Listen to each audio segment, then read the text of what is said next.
പ്രസാദമുള്ള ദൈവഹിതത്തിൻ്റെ തിരിച്ചറിവിനായി പരിശുദ്ധാത്മശക്തിക്കായി അവലോടെ ദൈവസ്ഥലം നമുക്ക് നിറഞ്ഞു നിൽക്കാം. ആമേൻ.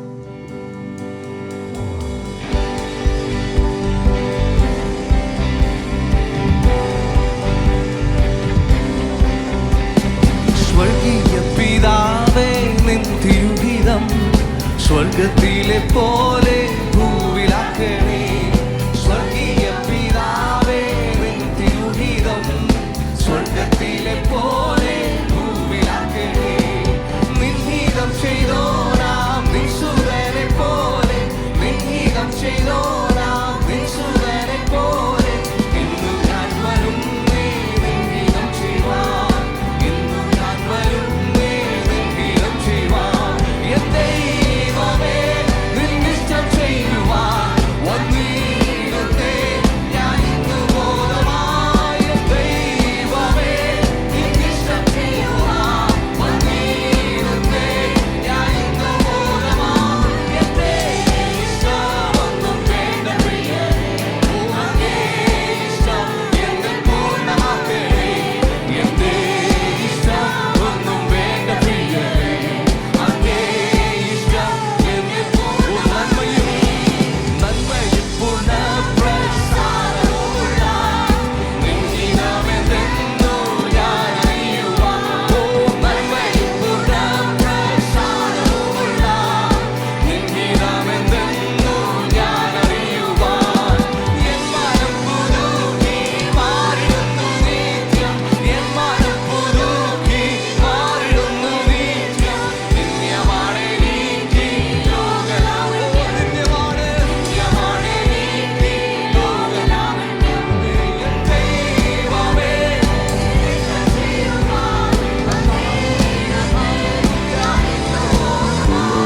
എൻ ദൈവമേ, നിന്നിഷ്ടം ചെയ്യുവാൻ വന്നിരുന്നേ ഞാൻ ഇന്നു ബോധമായി. എന്റെ ഇഷ്ടമൊന്നും വേണ്ട പ്രിയനേ, അങ്ങേ ഇഷ്ടം എന്നെ പൂർണ്ണമാക്കണേ. എന്റെ ഇഷ്ടമൊന്നും വേണ്ട പ്രിയനേ, അങ്ങേ ഇഷ്ടം എന്നെ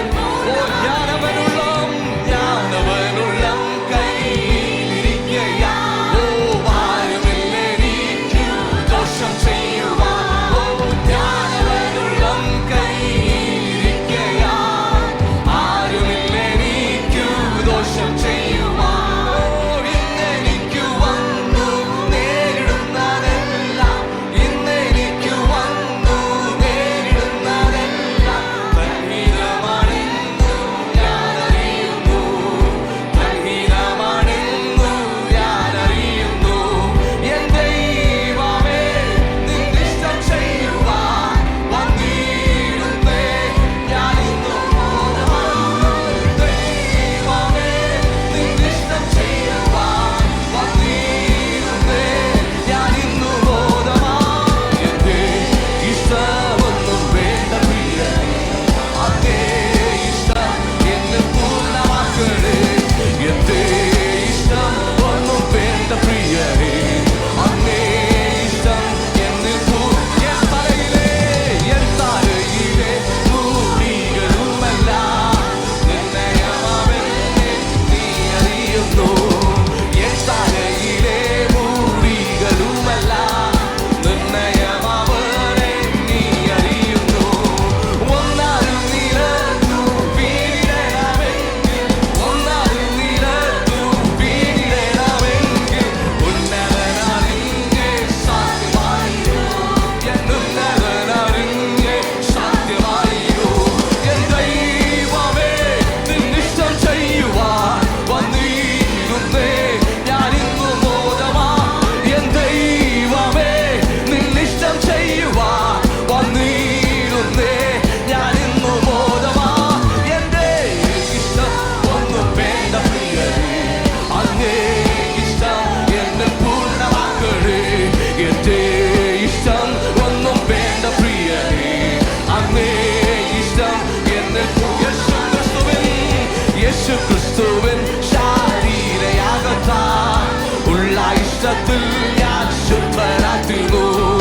യേശുക്രിസ്തുവിൻ ശരീരയാകത്താൽ ഉള്ള ഇഷ്ടത്തിൽ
മണലിലെ പോലെ ഭൂമിയാക്കണേ.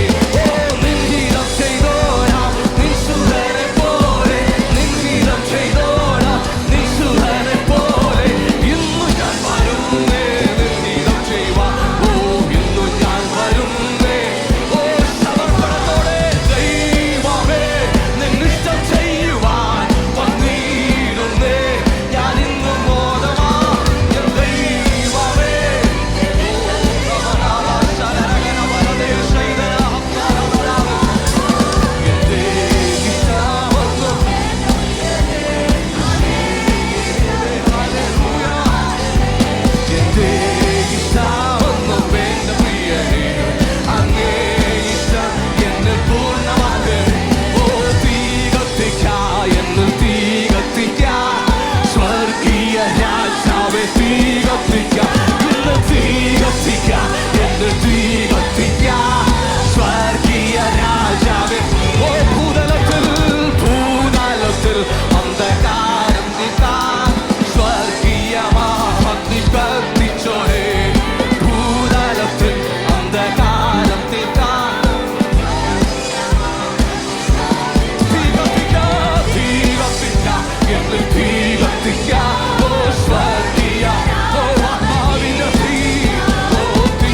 Thank you, Pastor Finney, for those nice words. കർത്താവ് ഇന്ന് പകലിൽ നമ്മെ എല്ലാവരെയും ഒരുമിച്ച് അനുഗ്രഹിക്കട്ടെ എന്ന് പ്രാർത്ഥിക്കുന്നു.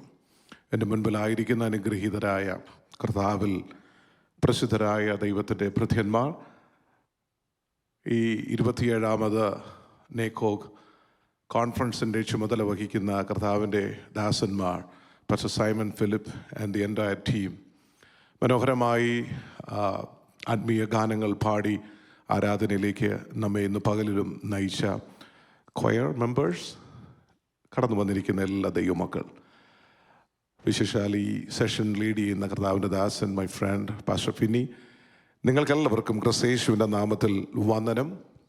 ദൈവദാസൻ ഓർപ്പിച്ചതുപോലെ എൻ്റെയും എൻ്റെ കുടുംബത്തിൻ്റെയും ഞാൻ ശുശ്രൂഷിക്കുന്ന സഭ ന്യൂയോർക്കിലുള്ള റഹബോത്ത് ചർച്ച് ഓഫ് ഗോഡിലെ എല്ലാ അംഗങ്ങളുടെയും വന്ദനവും സ്നേഹവും പ്രാർത്ഥനയും നിങ്ങളെ പ്രാരംഭമായിട്ട് അറിയിക്കുന്നു.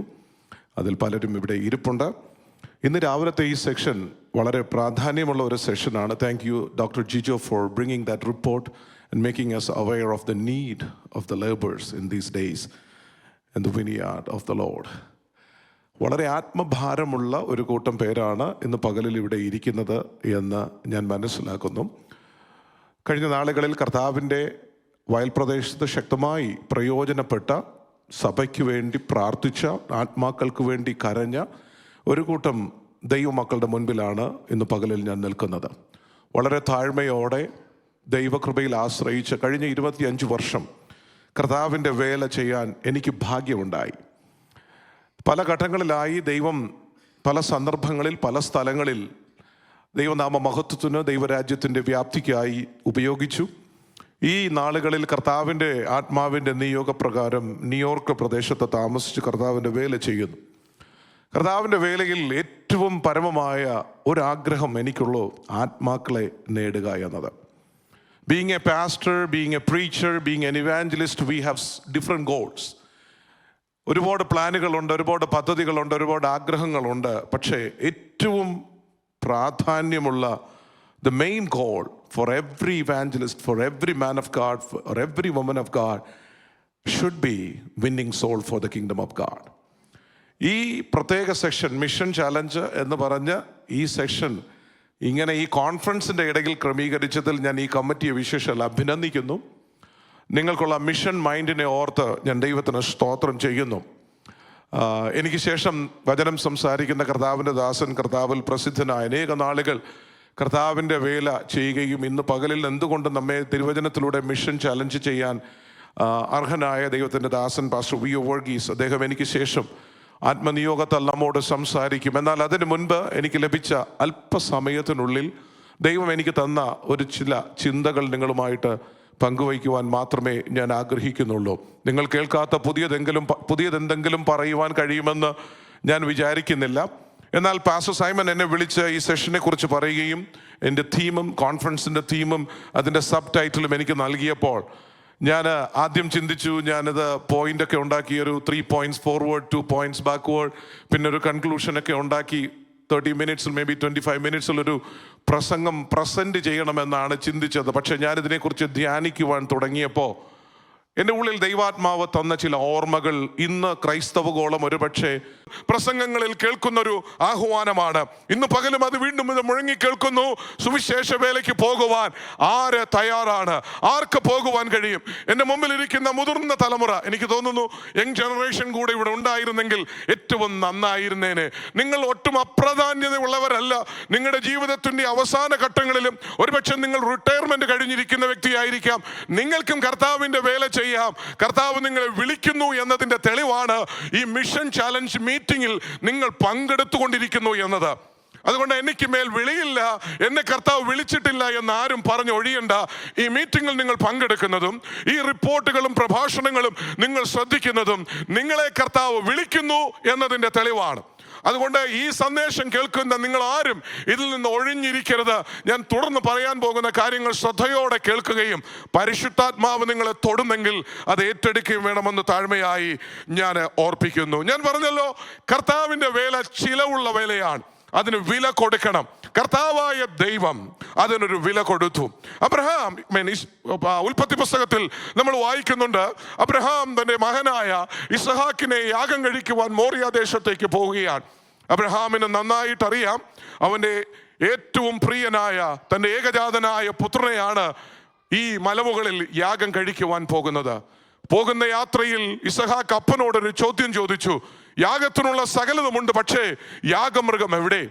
അപ്പനൊരു ഉത്തരം പറയുന്നുണ്ട്, ദൈവം ഒരു കുഞ്ഞാടിനെ കരുതിക്കൊള്ളും, ദൈവം ഒരു ആടിനെ കരുതിക്കൊള്ളും. അങ്ങനെ അപ്പനും മകനും യാഗസ്ഥലത്ത് ചെന്ന് യാഗം അർപ്പിക്കുവാൻ തുടങ്ങുമ്പോൾ, ദൈവത്തിന് സ്തോത്രം, നമുക്കറിയാവുന്ന കഥയായതുകൊണ്ട് വേഗത്തിൽ ഞാൻ പറയുന്നു, ഉയരത്തിലെ ശബ്ദം ഇങ്ങനെ പുറപ്പെട്ടു, അബ്രഹാമേ അബ്രഹാമേ, ബാലന്റെ മേൽ കൈവയ്ക്കരുത്. വാഗ്ദത്ത സന്തതിയായ ഇസഹാക്കിനു പകരം ഒരു കോലാടിനെ കൊടുത്തുകൊണ്ട് ദൈവം ആ ഉദ്യമം നിവർത്തിക്കുവാൻ അബ്രഹാമിനെ സഹായിച്ചു. അവിടെയും കുഞ്ഞാടിനെ നൽകുമെന്ന് ആമേൻ ആഗ്രഹിച്ച് പ്രാർത്ഥിച്ച് വിശ്വാസത്താൽ പ്രഖ്യാപിച്ച അബ്രഹാമിന് ലഭിച്ചത് ഒരു കുഞ്ഞാടല്ല, അവന് ലഭിച്ചത് ഒരു കോലാടാണ്. യഹോവയായ ദൈവം അവിടെ കോലാടിനെ നൽകിക്കൊണ്ട് കർത്താവിന്റെ കുഞ്ഞാടിനെ മാറ്റി നിർത്തി. എന്തിനാ? എനിക്കും നിനക്കും പകരം മരിച്ച് എന്നെയും നിന്നെയും രക്ഷയിലേക്ക് കൊണ്ടുവരുവാൻ. ആമേൻ. ഇസ്രായേലിന്റെ ചരിത്രത്തിൽ ഏറ്റവും മുകളിൽ നിൽക്കുന്ന വ്യക്തി എന്ന അബ്രഹാം പിതാവിന് വേണ്ടി കുഞ്ഞാട് ആഗ്രഹിച്ചപ്പോഴും കുഞ്ഞാടിനെ കൊടുക്കാതെ കോലാടിനെ കൊടുത്തിട്ട് എനിക്ക് പകരം ആ കുഞ്ഞാടിനെ വിട്ടു തന്ന ദൈവസ്നേഹമാണ് ഇന്ന് പകൽക്കാലം സഭ തിരിച്ചറിയേണ്ടത്. ദൈവസ്നേഹത്തെ കുറിച്ച് ഇന്ന് പകൽ മുഴുവൻ എനിക്ക് പ്രസംഗിക്കുവാൻ കഴിയും. പക്ഷേ ഞാൻ ഓർപ്പിക്കാം, ദൈവസ്നേഹത്തെ കുറിച്ച് എല്ലാവരും പ്രസംഗിച്ച് കേട്ടിട്ടുണ്ട്. എന്നാൽ ഇന്ന് പകലിൽ എനിക്ക് നിങ്ങളോട് പറയാനുള്ളത്, ദൈവസ്നേഹം എന്നത് സത്യമാണ്, നമ്മളെല്ലാവരും അത് അനുഭവിച്ചു കൊണ്ടിരിക്കുകയാണ്. പക്ഷെ എൻ്റെ ചോദ്യം ഇതാണ്, നിനക്ക് വേണ്ടി വില തന്ന് നിന്നെ രക്ഷിച്ച ദൈവത്തോടുള്ള നിന്റെ സ്നേഹം എന്താണ്? നിന്റെ സ്നേഹത്തിന്റെ അളവെന്താണ്? നീ മറിച്ച് ദൈവത്തോട് കാണിക്കുന്ന, നീ മറിച്ച് ദൈവത്തിന് കൊടുക്കുന്ന സ്നേഹം, അതിൻ്റെ വലിപ്പം എന്താണ്? ദൈവത്തിന് സ്തോത്രം. കർത്താവിൻ്റെ വചനം പഠിക്കുമ്പോൾ ആദ്യത്തെ രക്തസാക്ഷി ഹാബേലാണ്. പുതിയ നിയമസഭയുടെ ആദ്യത്തെ രക്തസാക്ഷി സ്തേഫാനോസാണ്. ഇങ്ങ് തുടങ്ങി ശിഷ്യന്മാർ പലർ, അപ്പോസ്തലന്മാർ പലർ കർത്താവിൻ്റെ പിന്നാലെ ഇറങ്ങി തിരിച്ച് സുവിശേഷം നിമിത്തം കൊല്ലപ്പെട്ട, കഷ്ടം അനുഭവിച്ച, ഇന്നും അനുഭവിക്കുന്ന ആയിരങ്ങൾ പതിനായിരങ്ങൾ സുവിശേഷ രഥാങ്കണത്തിലുണ്ട്. ദൈവസഭയോട് ഞാൻ ചോദിക്കുന്നു, ഇവരൊക്കെ വില കൊടുത്തിട്ടല്ലേ കർത്താവിനെ സേവിച്ചത്? അവരുടെ ജീവൻ പകരം വച്ചിട്ടാണ് അവർ സുവിശേഷം പ്രസംഗിച്ചത്. എൻ്റെ കേൾവിക്കാരോട് ഞാൻ ചോദിക്കുന്നു, കഴിഞ്ഞ 10, 20, 30, 40 വർഷമായി വിശ്വാസ ജീവിതം നയിക്കുന്ന ദൈവ പൈതലേ, അച്ചായ, അമ്മാമേ, ഞാൻ താഴ്മയോടെ നിങ്ങളോട് ചോദിക്കുന്നു, കർത്താവിന്റെ വേലയ്ക്കായി, കർത്താവിന്റെ രാജ്യത്തിന്റെ വ്യാപ്തിക്കായി ഒരു വ്യക്തിയെ രക്ഷയിലേക്ക് കൊണ്ടുവരുവാനായി നിങ്ങൾ എന്ത് വിലയാണ് കൊടുത്തത്? മാസത്തിൽ കിട്ടുന്ന ചെക്കിന്റെ ഒരു ഭാഗം എഴുതി വിടുന്നതല്ല ദൈവത്തോടുള്ള സ്നേഹം. അതും ഒരു ഭാഗമായിരിക്കാം. നിങ്ങൾ സഭയിൽ പോകുന്ന പ്രധാനപ്പെട്ട വ്യക്തിയായിരിക്കാം, കമ്മിറ്റി മെമ്പർ ആയിരിക്കാം, പല ഉത്തരവാദിത്വങ്ങൾ ചെയ്യുന്ന വ്യക്തിയായിരിക്കാം. അതൊക്കെയും നല്ല കാര്യമാണ്. പക്ഷേ ദൈവം നിനക്കായി വില കൊടുത്തിരിക്കെ, ഏറ്റവും വലിയ വില കൊടുത്തിരിക്കെ, എന്തു വിലയാണ് നിനക്ക് ദൈവത്തിനായി, ദൈവരാജ്യത്തിനായി ഇതുവരെ കൊടുക്കാൻ കഴിഞ്ഞത്? Let me challenge you this morning. നിങ്ങൾ ഇന്നുവരെയും ആത്മാർത്ഥമായ ഒരു വില കൊടുത്ത് വേല ചെയ്തിട്ടില്ല എങ്കിൽ ഈ കോൺഫറൻസ് കഴിയുമ്പോൾ നിങ്ങൾ തീരുമാനിക്കണം, ഇത് വെറുതെ ഒരു കോൺഫറൻസ്, ഒരു ഗെറ്റ് ടുഗദർ അല്ല, കർത്താവിനോടുള്ള സ്നേഹം ഒന്നുകൂടെ വെളിപ്പെടുത്തുവാൻ എനിക്ക് ദൈവം തന്ന ഒരു അവസരമാണ്. Praise the Lord. പലരും പലതും ചെയ്യുന്നുണ്ട് കേട്ടോ, പല കാര്യങ്ങളും ചെയ്യുന്നുണ്ട്. ഞാൻ അതിനെ ഒന്നും ഖണ്ഡിക്കുന്നില്ല. നിങ്ങൾക്ക് ദൈവം നൽകിയ ഇൻസൈറ്റ് പോലെ, കാഴ്ചപ്പാട് പോലെ നിങ്ങളുടെ കാര്യങ്ങൾ നിങ്ങൾക്ക് ചെയ്യാം. പക്ഷേ ദൈവം പ്രസാദിക്കുന്ന അളവിൽ നമുക്ക് എന്തെങ്കിലും ചെയ്യുവാൻ കഴിയണം. ഹെരോദാവ് ഒരു വലിയ സൗധം പണിതു. He might have built a business empire, but Solomon the king built a temple for God. ശലോമോൻ പണിത ദൈവത്തിന് പ്രസാദമായ ഒരു ആലയമാണ്. ഹെരോദാവ് പണിത ഒരു ബിസിനസ് സാമ്രാട്ടാണ്. എന്നാൽ ശലോമോൻ പണിത ദൈവത്തിന്റെ ആലയത്തിനകത്ത് ദൈവത്തിന്റെ മഹത്വം ഇറങ്ങി എന്നാണ് വേദപുസ്തകം പറയുന്നത്. നാം വായിച്ച തീം പോലെ തന്നെ an immeasurable glory of the Lord came, ascended into the temple of God. എന്റെ അളവിലല്ല സഹോദര സഹോദരി, നിന്റെ അളവിലല്ല ദൈവത്തിന്റെ മഹത്വം ഇറങ്ങുന്നത്, അത് ദൈവത്തിന്റെ അളവിലാണ്. ഈ മിഷൻ ചാലഞ്ചിൽ ഇന്ന് പകലിൽ ഞാൻ പറയുന്നു, ദൈവത്തിന്റെ അളവിൽ അവന്റെ ശക്തി നമ്മുടെ മേൽ വ്യാപരിക്കേണ്ടതിന്, ദൈവത്തിന്റെ അളവിൽ ഈ മൺകൂടാരങ്ങളിൽ ആ അത്യന്ത ശക്തി വ്യാപരിക്കേണ്ടതിന് സഭ ഒരുങ്ങേണ്ട സമയമാണ്. വിശ്വാസ ജീവിതമുണ്ട്, ദശാംശം കൊടുക്കുന്നുണ്ട്, ചർച്ചിന്റെ മെമ്പറാണ്, പെന്തിക്കോസ്താണ്, ദൈവസഭയാണ്, പറഞ്ഞു നടന്നിട്ട് കാര്യമില്ല. കർത്താവിന് വേണ്ടി അവനോടുള്ള സ്നേഹം വെളിപ്പെടുത്തുന്ന തരത്തിൽ എന്തെങ്കിലും ചെയ്യുവാൻ ഈ ദിവസങ്ങളിൽ നിങ്ങൾക്ക് കഴിയുമാറാകട്ടെ. ദൈവത്തിന് സ്തോത്രം. ഈ അത്യന്ത ശക്തി എന്തിനാണ്?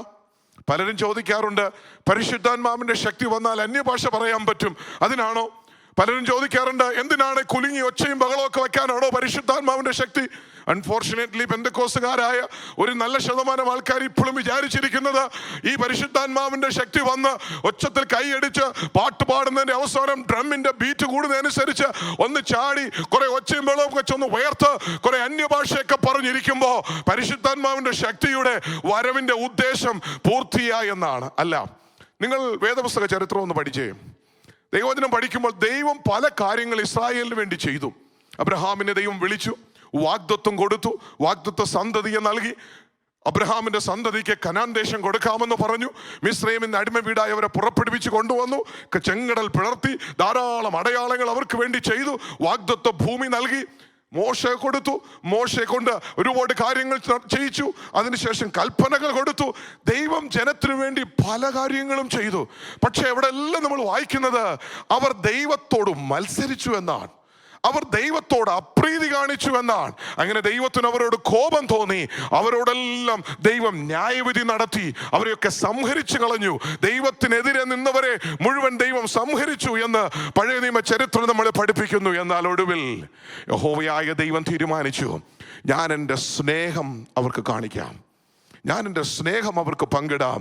അങ്ങനെ യോഹന്നാൻ 3:16 തൻ്റെ ഏകജാതനായ പുത്രനായ യേശു ക്രിസ്തുവിനെ സ്വർഗത്തിലെ ദൈവം നമുക്ക് വേണ്ടി ഭൂമിയിലേക്ക് അയച്ചു. ഇന്ന് പകലിൽ ദൈവ സ്നേഹം എന്ന് പറയുമ്പോൾ നിങ്ങൾ മനസ്സിലാക്കേണ്ടത് ദൈവത്തിന് ഏറ്റവും പ്രിയനായവനെ, ദൈവത്തിന് ഏറ്റവും വിലയേറിയവനെ സ്വർഗത്തിലെ ദൈവം നമുക്ക് വേണ്ടി അയച്ചു എന്നുള്ളതാണ്. എന്നെ കേൾക്കുന്ന ദൈവസഭയോട് ഞാൻ പറയുന്നു, എനിക്ക് പ്രിയനായവൻ യേശുവാണെങ്കിൽ, യേശുവിന് പ്രിയനായവൻ പ്രിയനായവൾ ഞാനാണെങ്കിൽ, എനിക്കും യേശുവും തമ്മിൽ ഒരു ഇന്റിമേറ്റ് റിലേഷൻഷിപ്പ് ഉണ്ട്. എൻ്റെ കർത്താവ് എനിക്ക് പ്രിയനാണെങ്കിൽ, ഞാൻ വേഗത്തിൽ നിർത്താൻ പോവുകയാണ്. യോഹന്നാൻ സുവിശേഷത്തിൽ നമ്മൾ ഒരു സംഭവം വായിക്കുന്നുണ്ട്. യേശുവിന് ഏറ്റവും ഇഷ്ടമുള്ള ഒരു ഭവനം ബഥാനിയയിലെ ലാസറിന്റെ ഭവനം. ആ ഭവനത്തിൽ യേശു ഇടയ്ക്കിടയ്ക്ക് ചെല്ലുമായിരുന്നു. എന്നാൽ ലാസർ ദീനമായി കിടക്കുമ്പോൾ അവിടെ ഇങ്ങനെ വായിക്കുന്നു, ആമേൻ, യോഹന്നാന്റെ സുവിശേഷം 11-ാം അധ്യായം 3-ാമത്തെ വാക്യത്തിൽ, ആമേൻ, അവർ പറയുന്നു, ആ സഹോദരിമാർ അവന്റെ അടുക്കൽ ആളയച്ച്, കർത്താവേ, നിനക്ക് പ്രിയനായവൻ ദീനമായി കിടക്കുന്നു എന്ന് പറയിച്ചു. ഒരു വാക്യം കൂടെ, അതിന്റെ 11:11, ഇത് പറഞ്ഞിട്ട് അവൻ, നമ്മുടെ സ്നേഹിതനായ ലാസർ നിദ്ര കൊള്ളുന്നു. എന്നെ കേൾക്കുന്ന സഭയെ, കർത്താവിന്റെ അടുക്കലേക്ക് ദൂതനെ അയക്കുമ്പോൾ അവൾ പറഞ്ഞു വിടുന്ന വാചകം ഇതാണ്, നിനക്ക് പ്രിയനായവൻ ദീനമായി കിടക്കുന്നു. യേശു ശിഷ്യന്മാരോട് പറയുമ്പോൾ യേശു അഭിസംബോധന ചെയ്യുന്നു ലാസറിനെ കുറിച്ച്, നമുക്ക് പ്രിയനായവൻ, എനിക്കേറ്റവും വേണ്ടപ്പെട്ടവൻ, എനിക്കേറ്റവും ഇൻറ്റിമസി ഉള്ളവൻ, ഞാനുമായി ഏറ്റവും നല്ല അടുപ്പമുള്ളവൻ, അവനെ ഉണർത്തുവാനത്രേ ഞാൻ പോകുന്നത്. ഈ റിലേഷൻഷിപ്പാണ് ആ കല്ലറയുടെ മുമ്പിൽ ദൈവത്തിന്റെ മഹത്വം ഇറക്കിയത്. ലാസറിനെ പുറത്തു കൊണ്ടുവരുവാൻ 4-ാം ദിവസം അവരാരും ആഗ്രഹിച്ചു കാണത്തില്ല. ലാസർ പുറത്തു വരണമെന്ന് സഹോദരിമാരും പ്രതീക്ഷിച്ചില്ല.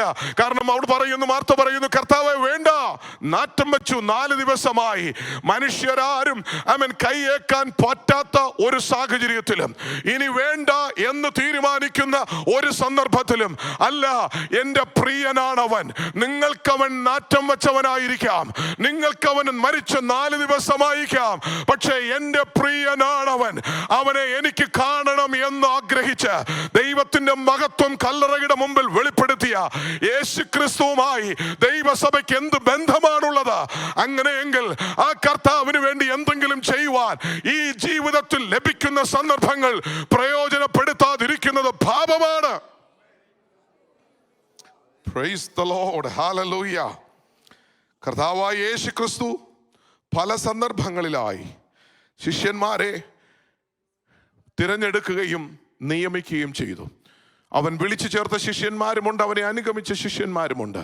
എന്നാൽ അതിൽ പ്രധാനിയായ പത്രോസിന്റെ അടുക്കലേക്ക് യേശു വരുമ്പോൾ പറയുന്നു, പത്രോസേ, നീ ഇതുവരെ മീൻപിടുത്തക്കാരനായിരുന്നു, അതിലും ശ്രേഷ്ഠമായൊരു പണി ഞാൻ നിന്നെ ഏൽപ്പിക്കാം, ഞാൻ നിന്നെ മനുഷ്യരെ പിടിക്കുന്നവനാക്കാം.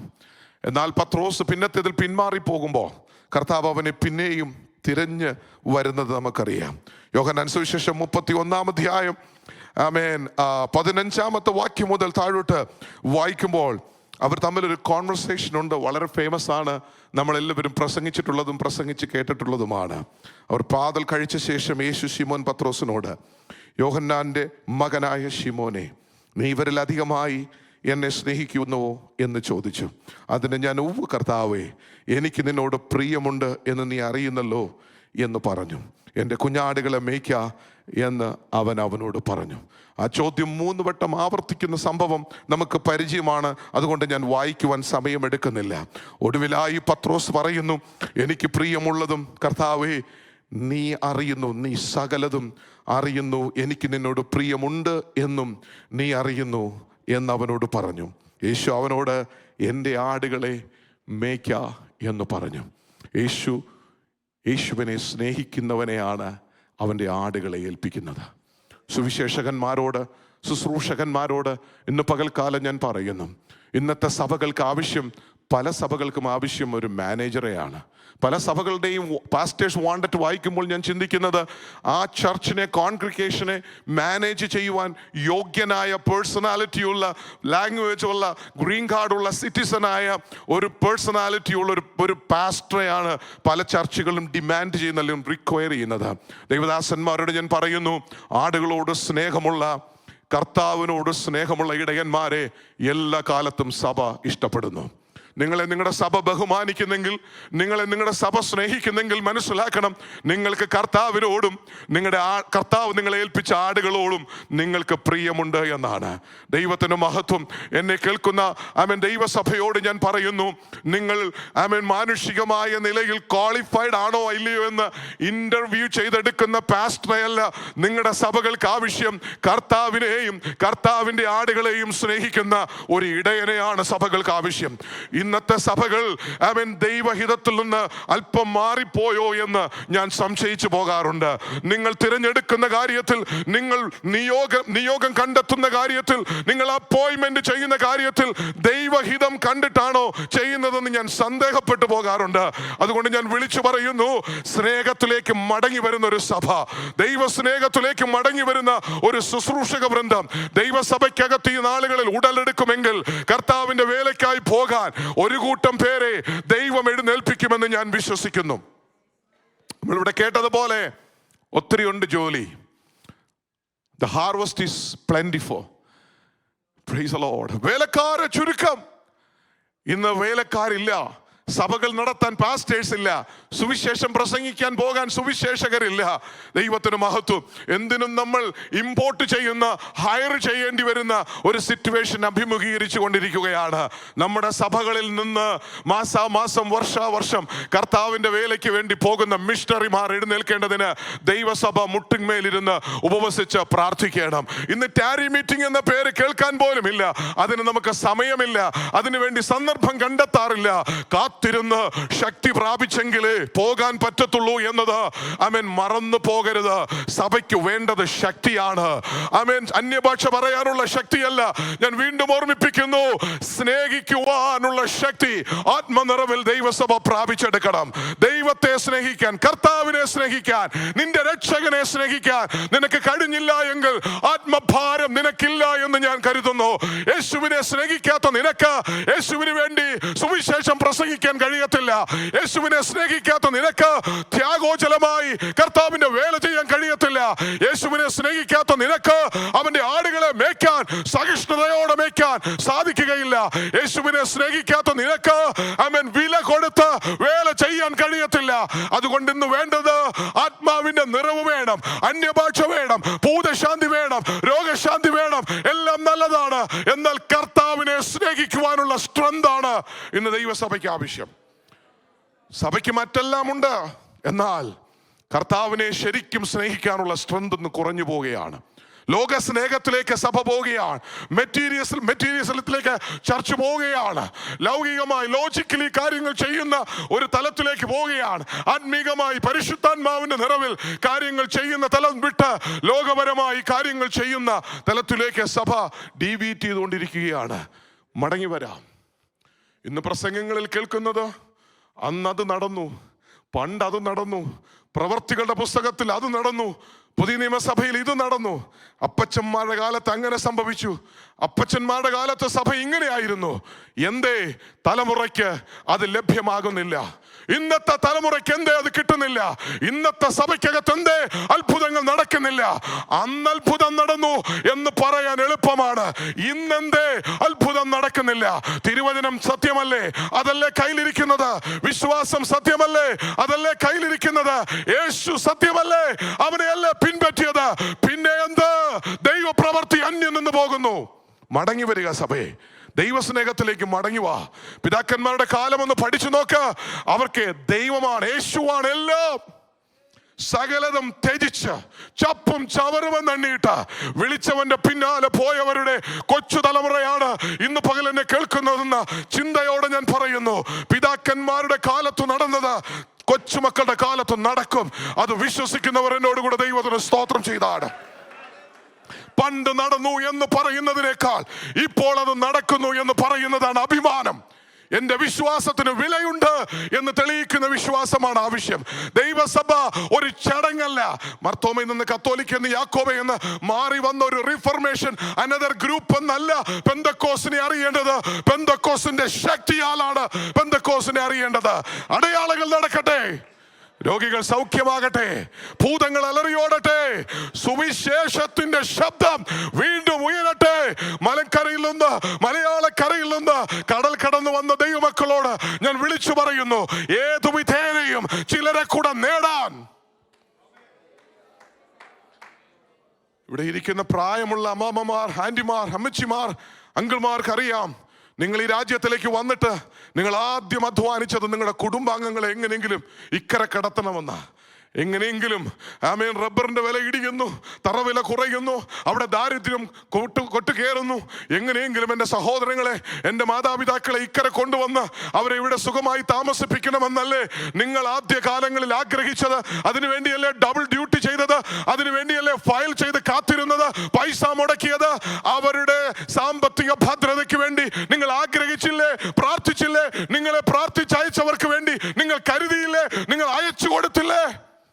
എന്തുകൊണ്ട് ദിനവും നശിച്ചുകൊണ്ടിരിക്കുന്ന ആത്മാക്കൾക്ക് വേണ്ടി കരയുന്നില്ല? സ്വർഗരാജ്യത്തിൽ പോകേണ്ട 10,000 ലക്ഷങ്ങൾ നരകത്തിലേക്ക് പോകുമ്പോൾ അവരെ ഓർത്ത് ദുഃഖിക്കുന്നില്ല. അവർക്ക് വേണ്ടി ചിലത് ചെയ്യാനുള്ള ഉത്തരവാദിത്വം എനിക്കുണ്ട്. ഈ രാജ്യത്തിന്റെ നന്മ അനുഭവിക്കുവാൻ ദൈവം എനിക്ക് അവസരം തന്നെങ്കിൽ അതിൻ്റെ ഒരു ഭാഗം കർത്താവിന്റെ വേലയ്ക്കാകട്ടെ. അതിൽ ലഭിക്കുന്ന സമയം കർത്താവിന്റെ വേലയ്ക്കാകട്ടെ. ശബ്ദം, ആരോഗ്യം സുവിശേഷത്തിനാകട്ടെ. യേശുവിനെ സ്നേഹിക്കുന്നു എന്ന് പറയുന്നവൻ അവന്റെ ഇഷ്ടം ചെയ്യുന്നവനായിരിക്കും. Praise the Lord. ആവശ്യമില്ലാത്ത കാര്യങ്ങളിലുള്ള ഡിസ്കഷൻസിന്റെ സമയം മാറ്റിവെച്ചിട്ട് എങ്ങനെ ചിലരോട് സുവിശേഷം അറിയിക്കാം എന്നതിനെ കുറിച്ച് ആലോചിക്കുകയും പ്രാർത്ഥിക്കുകയും ചെയ്യണമെന്ന് ഞാൻ ദൈവസഭയോട് താഴ്മയായി ഉപദേശിക്കുന്നു. ഇന്ന് പകലിൽ ഞാൻ എൻ്റെ വാക്കുകൾ നിർത്തുമ്പോൾ ഞാൻ വീണ്ടും വിളിച്ചു പറയുന്നു, ദൈവത്തിന് സ്തോത്രം. ആമേൻ. എന്നെ സ്നേഹിക്കുന്ന നാഥൻ കാൽവരിയിൽ എനിക്കായി പ്രാണനെ വിട്ടവനാണ്. യേശുവിൻ്റെ സ്നേഹത്തിൻ്റെ മുമ്പിൽ മുട്ടുകുത്തി വീണ പത്രോസ് പറയുന്നു, എൻ്റെ സ്നേഹവും എൻ്റെ സ്നേഹക്കുറവും കർത്താവേ നിനക്കറിയാം. തുറന്ന് സമ്മതിച്ച ആ പത്രോസിൻ്റെ മുമ്പിൽ അവനെ ഏൽപ്പിക്കുന്നൊരു ദൗത്യമുണ്ട്. എൻ്റെ ആടുകളെ മേയ്ക്കുക. വിശ്വസ്തന്മാരെ ദൈവം ഇന്നും തിരയുന്നു. അയ്യോ പാസ്റ്ററെ, ഞാൻ ഫാമിലിയാണ്, എനിക്ക് ജോലിയുണ്ട്, ഞാൻ അത് കഴിയുമ്പോൾ ടയേർഡാണ്, എനിക്ക് മോർഗേജ് അടയ്ക്കണം, ബില്ലടയ്ക്കണം, എനിക്ക് സുവിശേഷ വേലയ്ക്ക് പോകാൻ പറ്റില്ല, ഈ ദൗത്യം എന്നെ ഏൽപ്പിക്കില്ലേ എന്ന് ചിന്തിക്കുന്ന ആരെങ്കിലും ഇന്ന് പകൽ ഇവിടെ ഇരിക്കുന്നെങ്കിൽ ഇതുകൂടെ കേട്ടുകൊള്ളുക. ആ വരുന്ന മനുഷ്യനെ കണ്ടോ? അവനെ നമ്മൾ വിളിക്കുന്ന പേരാണ്, നമ്മുടെ മലയാളി വിളിക്കുന്ന പേരാണ് കർമ്പൻ. അവൻ കറുത്തവർഗക്കാരന്. അവൻ ജോലി കഴിഞ്ഞ് വയലിൽ നിന്ന് വരിക. ഒരുപക്ഷെ അവൻ്റെ മേളിൽ ചേറുണ്ട്. അവൻ വൈറ്റ് കോളർ ജോബല്ല, അവൻ ജോലി കഴിഞ്ഞ് വരിക. കാൽവരിയിലേക്ക് വേച്ച് ഭാരമേറിയ കുരിശുമെടുത്ത് കടന്നു പോകുന്ന കർത്താവിൻ്റെ ക്രൂശ് അല്പസമയത്തേക്ക് അവൻ്റെ കയ്യിലേക്ക് കൊടുത്തു. അതവൻ്റെ ദൗത്യമായിരുന്നു. ആ ക്രൂശ് ചുമക്കുക എന്നത് അവൻ്റെ മേലുള്ള ദൈവിക ദൗത്യമായിരുന്നു. അവൻ ഒരു എക്സ്ക്യൂസും പറഞ്ഞില്ല. ജോലി കഴിഞ്ഞാണ് വരുന്നത്, ക്ഷീണിതനാണ്, വീട്ടിൽ പോകണം, കുടുംബത്തിനെ പോറ്റണം, ഒന്നും പറഞ്ഞില്ല. അവൻ ആ ക്രൂശ് ചുമന്നു. ഒരുവൻ എന്നെ അനുഗമിപ്പാൻ ഇച്ഛിച്ചാൽ തന്നെ താൻ ത്യജിച്ച് അവൻ്റെ ക്രൂശ് എടുത്തുകൊണ്ട് എന്നെ അനുഗമിക്കട്ടെ. എനിക്കും നിനക്കും കർത്താവ് ഒരു ദൗത്യം തന്നിട്ടുണ്ട്. രക്ഷിക്കപ്പെട്ട നാൾ മുതൽ നിന്നിൽ നിന്ന് പ്രതീക്ഷിക്കുന്ന ഒരു ദൗത്യം. ഇന്ന് വരെ അത് നേരാവണ്ണം ചെയ്യാൻ കഴിഞ്ഞില്ല, കുറ്റബോധമായിരിക്കാം. ഈ പ്രാർത്ഥനയിൽ സമർപ്പിച്ച് പറ, കർത്താവേ ഞാൻ ചെയ്യാം. ഇന്നലെ വരെ എടുത്ത തീരുമാനം പിന്നെ ഉഴപ്പിക്കളഞ്ഞതോ അല്ല. ആത്മാർത്ഥമായി ഞാൻ യേശുവിനെ സ്നേഹിക്കുന്നുണ്ട്, ആ സ്നേഹം എന്നിൽ വളരുന്നുണ്ട്. ഞാൻ കർത്താവിൻ്റെ വേല ചെയ്യാം. എനിക്ക് ലഭിക്കുന്ന സമയം ജോലി കഴിഞ്ഞിട്ടാണെങ്കിൽ ജോലി കഴിഞ്ഞ്, വീക്കിൽ 2 ദിവസമാണെങ്കിൽ വീക്കെൻഡിൽ 2 ദിവസം ഞാൻ കർത്താവിന് വേണ്ടി പ്രയോജനപ്പെടാമെന്ന് ഇന്ന് രാവിലെ തീരുമാനിക്കാമോ? പ്രാർത്ഥിക്കാമോ? ദൈവത്തിന് സ്തോത്രം. ഹല്ലേലൂയ.